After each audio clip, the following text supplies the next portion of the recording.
Hi everyone, my name is Tony Frum. I'm an inside sales engineer with McAfee. I'm going to be presenting an overview of probably one of the best weapons in the McAfee arsenal, which is our web protection suite. So I'm going to be focusing on just kind of a high-level overview of what the key strengths are of the product. There are a lot of different use cases to the web gateways, and some of those more specific requirements are going to be covered in future content. For now, I'm just going to try to focus on the high-level strengths of the solution and the most common use cases. So the way I want to cover all this is, first I'm going to cover what the components to the web protection suite are and how it's licensed. Then I want to move into key differentiators. So these are going to be things where our solution is arguably one of the best, if not the best, on the market. Then we'll talk about some of the other core capabilities. Those are things that aren't necessarily unique to us, but things that we're still really strong at. And then we're going to go into an actual demonstration of the product interface and then take a look at some reporting examples. So there are two main parts to the web protection suite. The first is the web gateway appliances. And generally speaking, when people think about web filtering, of course, they're thinking about on-prem proxy-based appliances. So there's two different ways that you can deploy these. There's multiple physical platforms available. There's also the ability to virtualize it in either VMware, Hyper-V, or AWS. It's exactly the same image on both, so it really doesn't matter from a functionality perspective which you go with. More and more we're seeing customers go with virtual appliances so they don't have to pay for hardware, of course. There's also what we call the Web Gateway Cloud Service, and this is a really key part of the web protection suite. So we all know that the perimeter is kind of being blurred from a security perspective, and you've got lots of assets most of the time that are outside your perimeter that you still have to protect. And the Web Gateway Cloud Service is the easiest and the best way to do that. So the cloud service is based on exactly the same technology as the web gateway appliances. So you have almost complete feature parity between on-prem and cloud. The cloud footprint is very strong, so the user experience is tremendous. There are more than 25 physical data centers at this point. There's over 55 points of presence, and we guarantee an uptime of 99.999%. So the user experience and the reliability of the cloud service is tremendous, and it brings almost exactly the same functionality as the on-prem web gateways. The whole suite is licensed on a per user basis, so it's not per device, it's not per IP address, it's not even per username. We simply care how many human beings are we protecting with this solution. And what this does is it makes it to where we don't have to license appliances. You don't have to worry about how many people are going through the cloud, how many are going through on-prem. You're basically free to do whatever you want to do in terms of building your architecture to service the users. As long as your user count is licensed properly, then that's really the only consideration there is. So let's talk about some of the key differentiators. The first and definitely foremost is going to be our anti-malware capabilities. And to illustrate that, before we dive into what our capabilities are, I really kind of want to look at what a typical web filtering solution looks like today. So this is a marketing slide that I think does an excellent job of characterizing what your typical web filtering solution looks like today. Whether it be a next generation firewall or a dedicated web proxy like us. They all generally kind of fit this paradigm. So on the left side, you've got basically the technologies that are used on the web gateway or the proxy to filter out some basic known bad stuff. So, of course, if you're thinking about web filtering, URL categories is typically top of the mind. So, of course, if we've seen it before, then we can categorize it, and if it's known bad, then we can categorize it as a malicious website. It's pretty straightforward. Most of the big vendors, at least, have also some type of cloud-based reputation service where the product can effectively phone home to the vendor and say, what is the up to the second information we have on this URL or this file or this IP address. McAfee does that through our Global Threat Intelligence service. That's our reputation service that's used by almost all of our products at this point. And the web gateways use it for not just reputation, but also for categorization. Traditional AV scanning is always present. There are a lot of vendors out there in the web space that are not AV vendors, so they will have to OEM an engine from somebody else. And then there are many of them that are, and they'll just run their own engine. And we actually do both. So obviously the McAfee engine is going to be on our web gateways, but we also OEM an engine called Avira from another company. So anything that gets downloaded through the web gateways will end up going through both. So that there's a lot of value in those technologies. They happen very quickly, and they still filter out probably 75 to 80% of the malicious content that's out there today. But the fact is that, kind of across the board from a security perspective, that's not good enough anymore. But especially on the website, it's easy to defeat known bad technologies using things like server-side polymorphism and exploit kits that are delivery mechanisms through dynamic content and malvertising and all those kinds of things. It's very easy to defeat some of these technologies. So most vendors look to sandboxing to close that gap. And sandboxing is a strong technology and very effective, but it just doesn't fit well in the web space.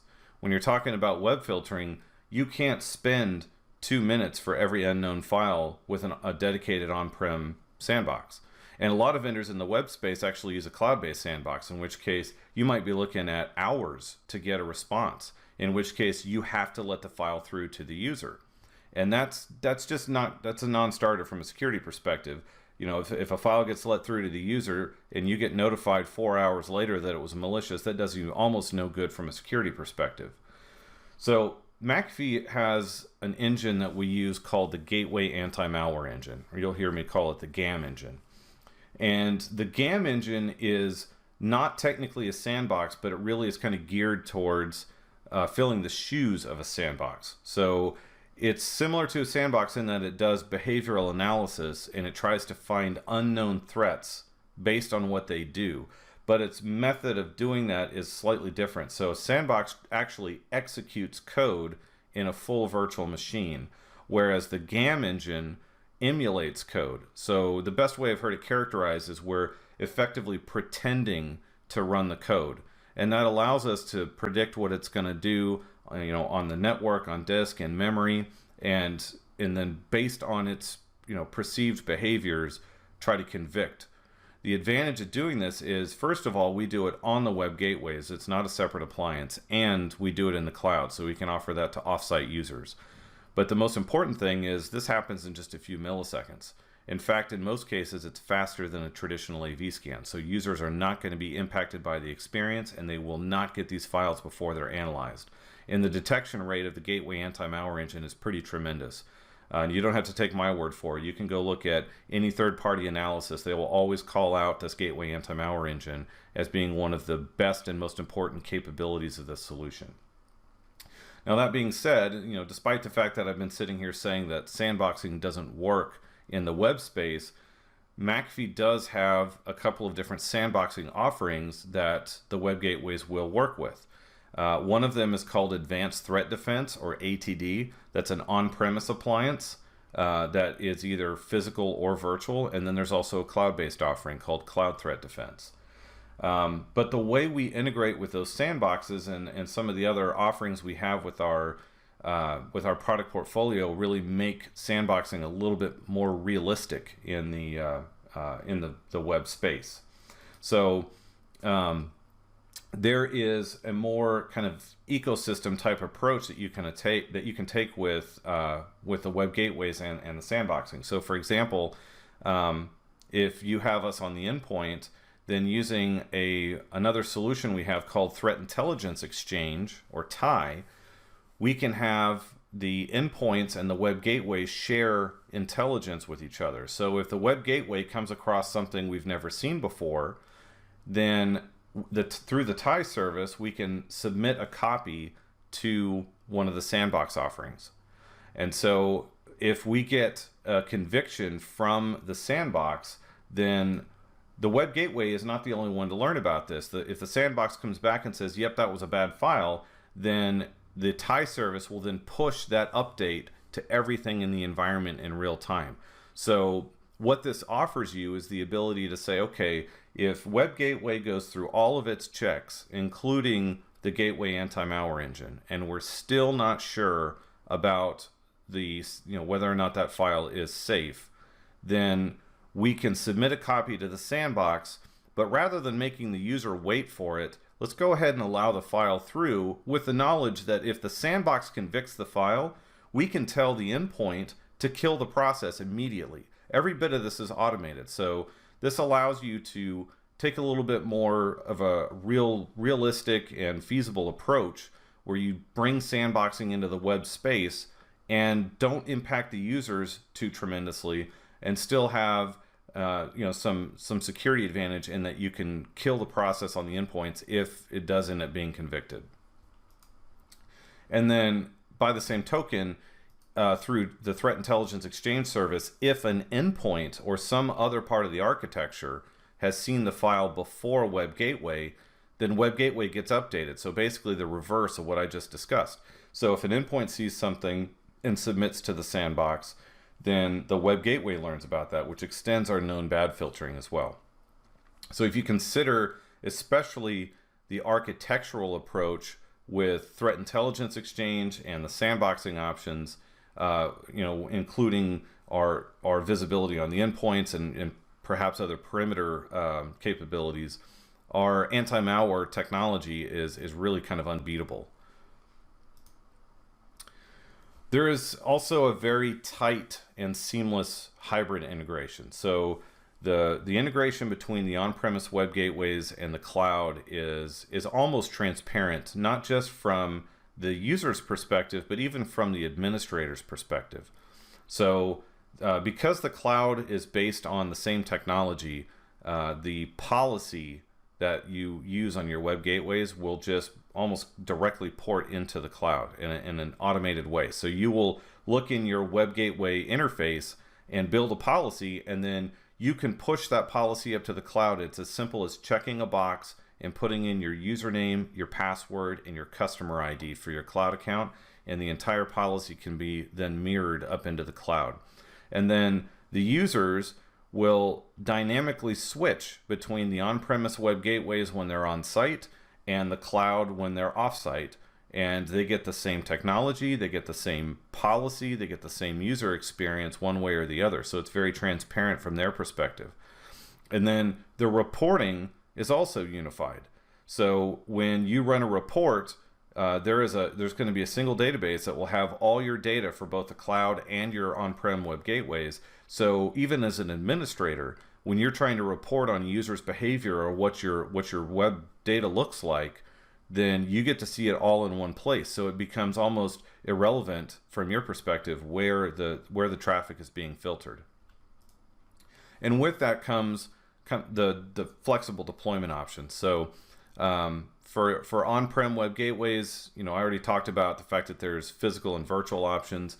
We support all the standard methodologies for getting traffic visibility, so you can have just a regular explicit proxy. There are options for having physically inline appliances. We support WCCP. You can do layer 2 transparency with policy-based routing. And then even with the cloud, there's a couple different options. So there is an agent that you can use that's called McAfee Client Proxy, or MCP. It's fully deployed and managed through EPO, and it will send the traffic to the cloud when users are off-site. It's very secure. It works as a shim in the network stack. It's basically just looking for outbound connections on port 80 and 443. So the agent does not require any kind of proxy setting or pack file or anything like that. It's just simply at the network level looking for outbound port 80 and 443 connections. And not only does it forward that traffic to the cloud at a network level, but it also authenticates the user. And that makes it to where when a user is browsing to the cloud or through the cloud with MCP, there's no need to set up SAML authentication or installing something on a domain controller or synchronizing users and groups to the cloud. If you have the agent in place, it just works.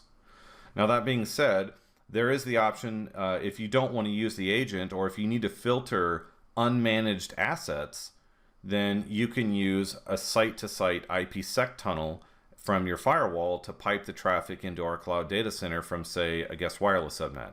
And then if you need to authenticate the traffic, you can do that through SAML, which is not required if you're using the agent. But if you want to do, if you want to use the IPsec tunnel, then SAML authentication will allow us to authenticate those unmanaged assets. And so, if you have a kind of a hub and spoke architecture, which is pretty common today, where you've got one or two main offices, and that's where you keep your filtering assets, and you're having to backhaul traffic through MPLS or for your remote sites, or if you have remote users and you have to find a way to get them to VPN in so that you can pull that traffic back and filter it, you can simplify your entire infrastructure from a web perspective by plugging the cloud in where you don't have on-site assets for filtering.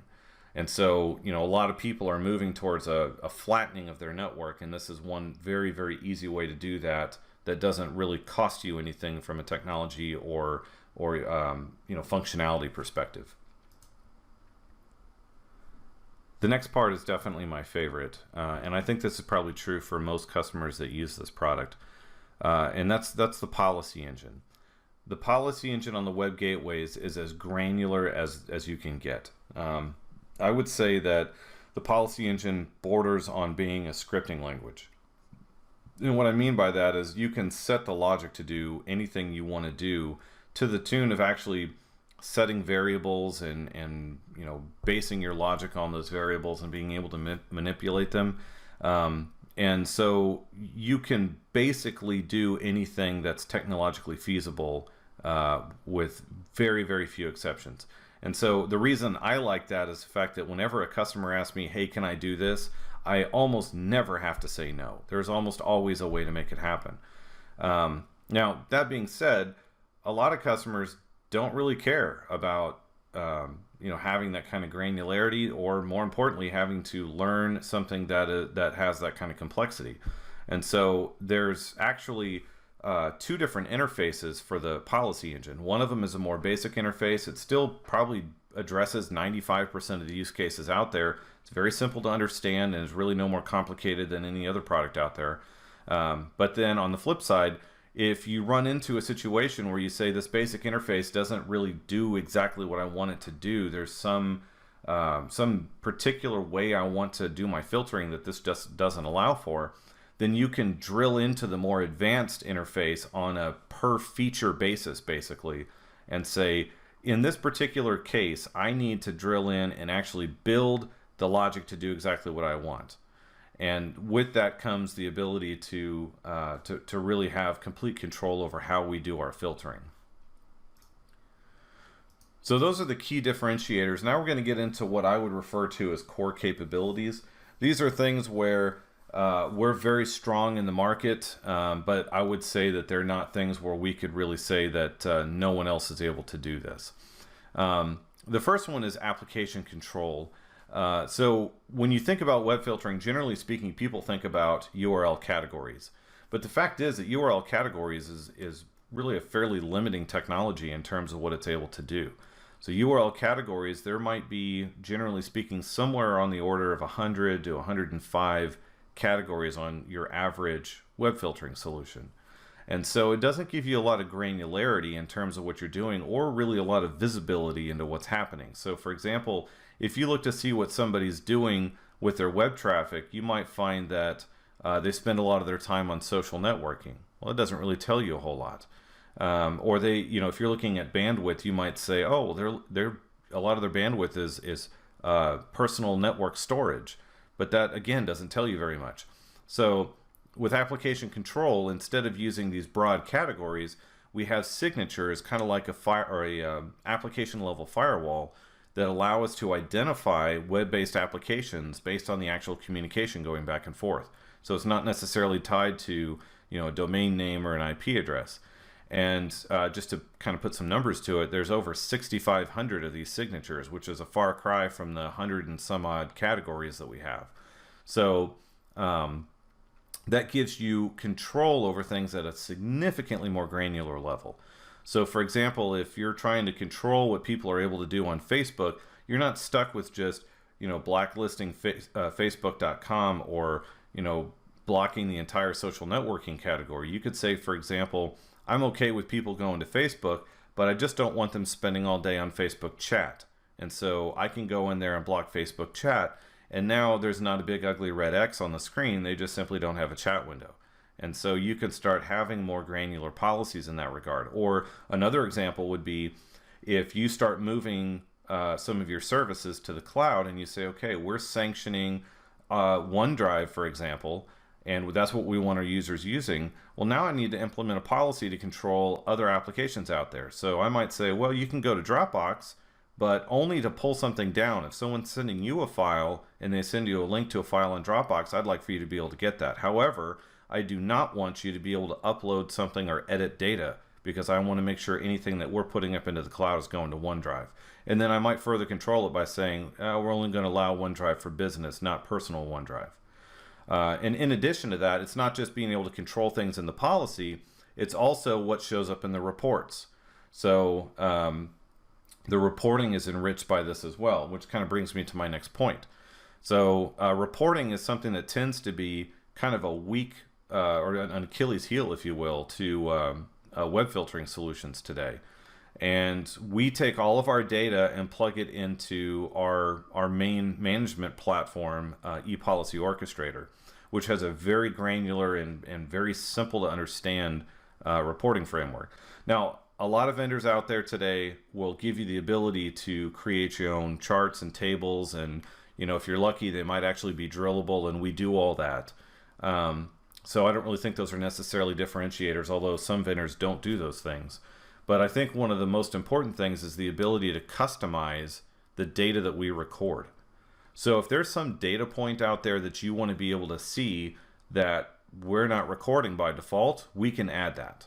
So for example, and this is a kind of a obscure example, but I had a customer that said he wanted to report on who was logging into Gmail to personal email addresses. Gmail hosted his email domain. And he said, I'm not looking to implement a policy on this yet, but I need visibility into who is breaking our policy and logging into personal Gmail accounts. And then later down the road, I want to be able to actually restrict that. And so we were able to add a custom column to say, okay, here are the non-Gmail or the non-corporate email addresses that people are logging into with Gmail. So it's just one example, but there's tons of them out there. And I think that is probably the biggest differentiator, is our ability to actually customize what we record, not just how we display it to you. And then the last thing is data protection. So this is a really big topic in the web space, of course, because that's a big vector that you have to be able to control. And we do have the ability to do ICAP integration with our network DLP appliances or third party, which is pretty standard.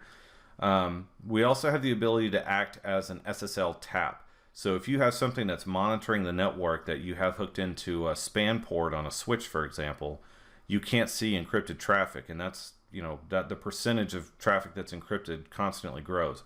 So what the web gateway can do is act as that tap and decrypt that traffic and pass it off to the monitoring appliance. And if you don't have a standalone DLP solution like those, then there is a built-in dictionary-based DLP. So if you just need to basically cover a compliance requirement, that's something that's built into the web gateways that we can do both on-prem and in the cloud. And it's actually free. It's not separately licensed. So now we'll take a quick tour of the user interface for the web gateways. So like I said before, the web gateways have their own interface that will manage the policy, not just for the web gateways themselves, but also for the cloud. And as I said, the pushing your policy up to the cloud from your web gateways is as simple as checking a box and putting in your username, your password, and your customer ID for your cloud account. So it's It's pretty straightforward, and then you can mirror your entire policy up to the cloud. And then the policy also is shared between all of your on-prem appliances. So I've got 2 appliances in my environment, but I've seen this scale up to beyond 50 appliances. And then this is also managing everything host specific. So you don't have one interface to manage policy for everything, but then have each individual box have its own management interface for anything host specific. So I can come in here and have it join a Windows domain or change the IP information on it and things like that, all from within this one place.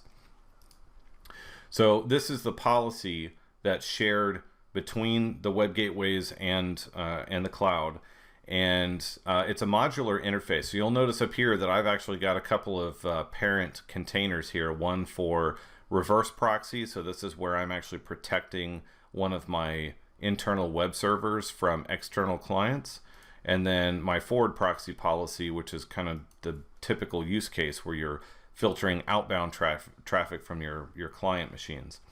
And then within here you see all these different containers that have different types of filtering in them, like URL filtering and application control and so on. And the majority of these things is all going to be built for you in a library on the web gateway. So if you wanted to add a functionality to your web gateway, you can simply grab something that's pre-built and just throw it into your policy.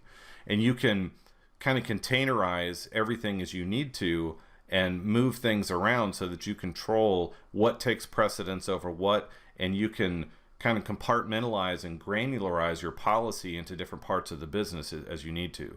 So it kind of puts you in the driver's seat in terms of how you want to do your filtering. Now, there is a more basic interface, like we talked about, that is fairly straightforward. So for example, this is my default URL filtering rule set. So this is where I'm kind of setting my baseline policy for the URL categories that I'm blocking. So I can come in here and say, okay, these are the categories I'm blocking. And you'll see here that, I think there's 105 categories in here. And then you can create your own up to 500 user-defined categories if you just have way too much time in your day. But if something about this just isn't quite doing what you need, in that you need to change the logic or set some kind of exception in how this thing works, then if this interface doesn't allow that change, you can click this unlock view button up here, and it will take the more basic interface away and show the actual rules that are doing the work on the back end. And then you can come in here and actually modify this and change it in some way to do exactly what you're looking for. And this is not something that is going to be necessary terribly frequently, but it's there and available to you if you need it, which is fairly important. So let's talk about some of the other filtering capabilities that are here. So probably one of the most common use cases is I want to make sure people aren't wasting their time on the internet. So I need to be able to control what kind of asset or what kind of applications and sites they're able to get access to. And historically, it's always been URL filtering. But then, as we discussed, URL filtering is not really up to task on that anymore. It's content's just gotten too diverse, and there's just too many or too few categories to deal with it effectively. So the good use case for URL filtering is go in there and block the no-brainer stuff, your basic acceptable use policy. So, I want to go in here and say, let's block the obvious pornography and drugs and gambling and weapons and crime and hacking and all that kind of stuff. So that's easy to do, and you can just do it across the board. But then when you start trying to tackle things that are a little bit more in a gray area, that's where this application control functionality comes into play. So now we're going to look at the application control signatures we have. And this is what I was talking about earlier, where we're using signatures a little bit more like an application level firewall. And rather than saying there's roughly 100 of them, there's like 6,500 of them. So it's a lot more granular. So for example, I don't have to attack Facebook or Twitter by looking at social networking as a whole. I can come in here and just say, okay, let's search for Facebook and see what's related. and if we start looking around here, you can see that I can, block specifically Facebook chat or Facebook applications, and then leave the rest of it alone. So, or for example, if video uploads were hurting your upstream bandwidth, you could block Facebook video uploads. And then there's similar granularity on things like Twitter or LinkedIn. And so you get the ability to have a significantly more granular policy that better targets the real problem without blocking, in a real broad way. And then, the other example I listed earlier was if somebody is, or if you're using a cloud-based application and you're wanting to be able to restrict people to using that application. So if you're trying to move to OneDrive for Business and you wanted somebody to be able to go to box.net, for example, but you only want them to be able to download, then you can block editing and uploading here. Or we could look at OneDrive and say, we'll allow OneDrive for Business, but we're going to block personal OneDrive. So it gives you a lot more flexibility and granularity within the policy. And there's a lot of other tools that we can bring to bear on the problem as well. So for example, if you're still looking for keeping people from wasting their time on the web, then what I'm going to do here is we're going to add a rule set out of that library and just bring it into my policy. And what we're going to grab here is a time-based quota. And so what that means is I'm going to allow people to have access to maybe everything in social networking, but I'm just going to put a time limit on it. I don't want to be the bad guy anymore. So now I'm just going to come in here and say, if somebody is going to a social networking site, then I'm going to give them a quota of no more than, say, 1 hour per day. And you could do it on a weekly or a monthly basis as well. So now I'm saying that social networking is not off limits, and I'm not going to restrict that, but I am restricting it based on simply time. And so we'll now keep track of that on a per user basis, and make that our control mechanism. Similarly, with bandwidth controls, you can still use URL filtering to an extent, but trying to block streaming media across the board is not very effective. So with application control, you can get a little bit more specific. We also have the ability to do certain types of integrations, like for example with YouTube. YouTube is something that not very many vendors out there can actually effectively filter. You're usually relegated to blacklisting and whitelisting individual video IDs, which is completely non-feasible. So what we can do is integrate with the YouTube API and actually pull data down from YouTube and be able to filter within that. So for example, we could say, all right, you want this video, let's find out what's the title, what's the description, who uploaded it, what's the category associated with it. And then based on that, we can do some filtering. So you could say, well, let's only allow my channels. So then you can come in and list the channels that you want to allow for from YouTube and block everything else. Or you could say, okay, we'll allow all channels, but let's start blocking certain categories. So if it's marked as a gaming video, let's block it. Or if it's something that is comedy, for example, it's probably not work related. So you can get a little bit more granular within certain applications.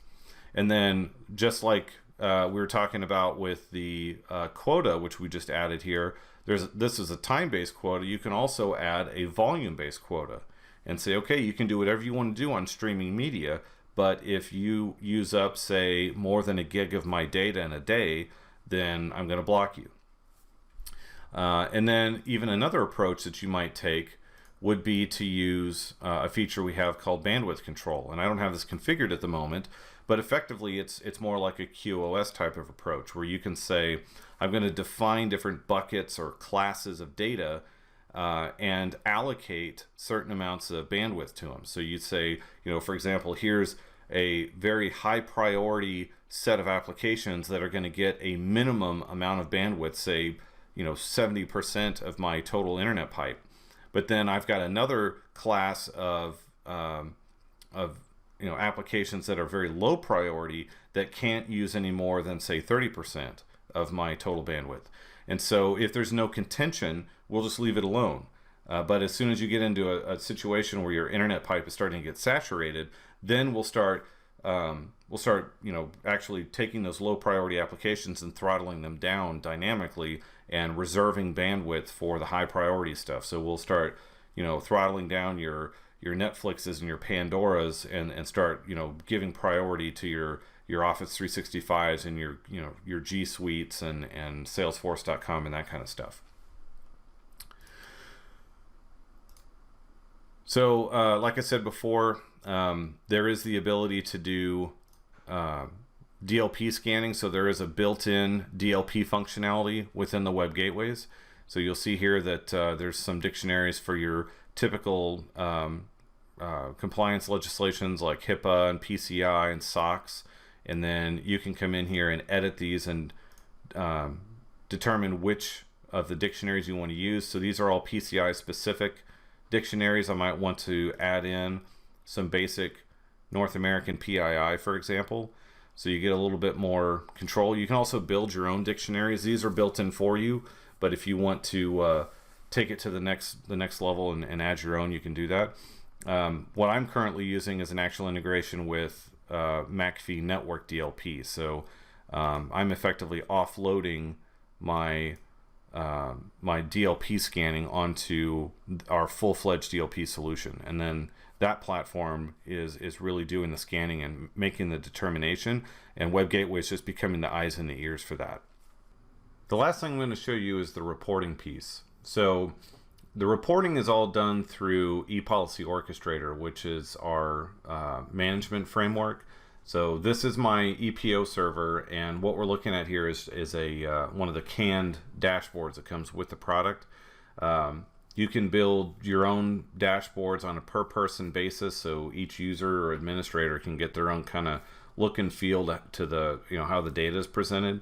And you can take custom built tables and charts and so forth and just drag and drop them into the dashboards, and they're all drillable. What we're seeing here is a combination of both my cloud and on-prem data, because the reporting application is pulling the data down from the cloud and then receiving everything from the web gateways, and it'll drop it all into one database so that when you run your reports, you're getting to see everything in one place. Now, if you don't care about what's happening off-site because it's really an on-site concern, like bandwidth consumption, for example, then that's okay. You can filter out any traffic from the cloud very easily. But if you want to see what a user's been doing and you don't really care where they were filtered, then you'll be able to see that without having to run multiple reports for cloud and on-prem. So this is a CAN dashboard that just gives you kind of a breakdown from a bandwidth perspective, and everything in here is drillable. And so if you were taking a look at this, you might notice that Pandora is the number 3 application for bandwidth consumption. And so we can take a look at this by just simply clicking on the bar in this bar chart and see the individual requests that are making up that part of the report. And you'll notice that my username here is not changing. So we have one user in particular that's really hammering us on the Pandora. So you can click on an individual request and it will take you to that particular request and show you all the data in the database for that. So you can see, for example, what action was taken, what application it was, how it was categorized, the risk rating of the site, the actual URL, the username, and then you can also see their client IP address and so forth. And everything you see in blue is something that you can pivot off of and jump onto another dashboard.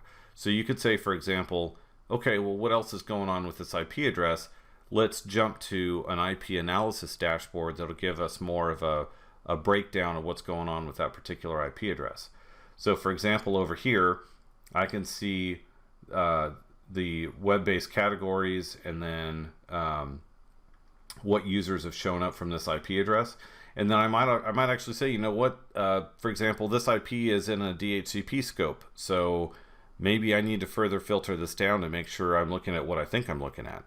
And in that case, I might want to add the username to this as well. So what you can do is just add a filter manually. So I can come in here and say, all right, let's filter also where the username equals this guy that was showing up in the report here.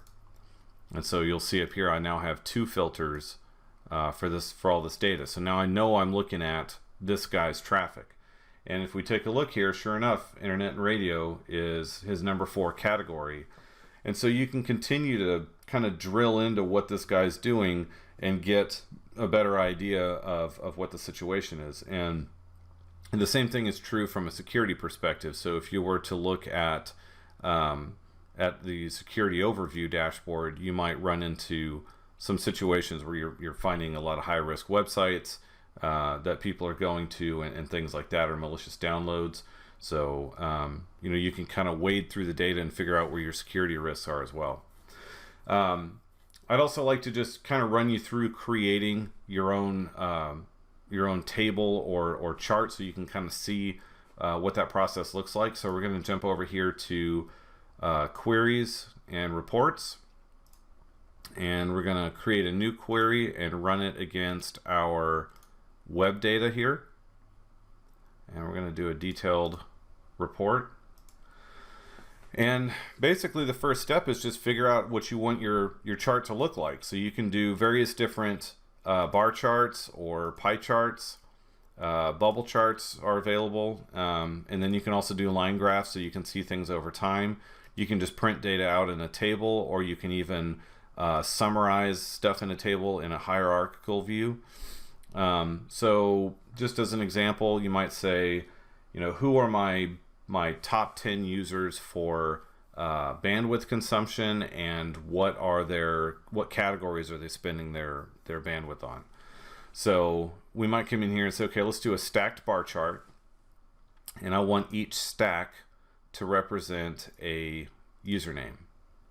And then I want we'll just say, we're just going to do top 10. In fact, let's just do top 5. And then for the individual bars in the stack, I want them to be categories. So we're going to say that each one's going to be a category, and then we'll do, say, the top 20 for each user. And then the size of the bars is going to be based on the sum of their bytes from server, so downstream bandwidth. So when you drill into a report, you can control what columns show up. I'm going to skip that for now. And then in here, this is where you can build in some filters to filter out the stuff that you don't care about. So for example, I might want to filter out certain categories. So, you know, if the category is web ads, for example, maybe I don't care about that. So if it's a web advertisement, then that's fine. Or I might take out a certain site. So I might, you know, filter out mydomain.com because that's work related, or certain user accounts. So for example, I've got a special user called global whitelist that I don't really care to see. And then another one would be I don't want to see local system.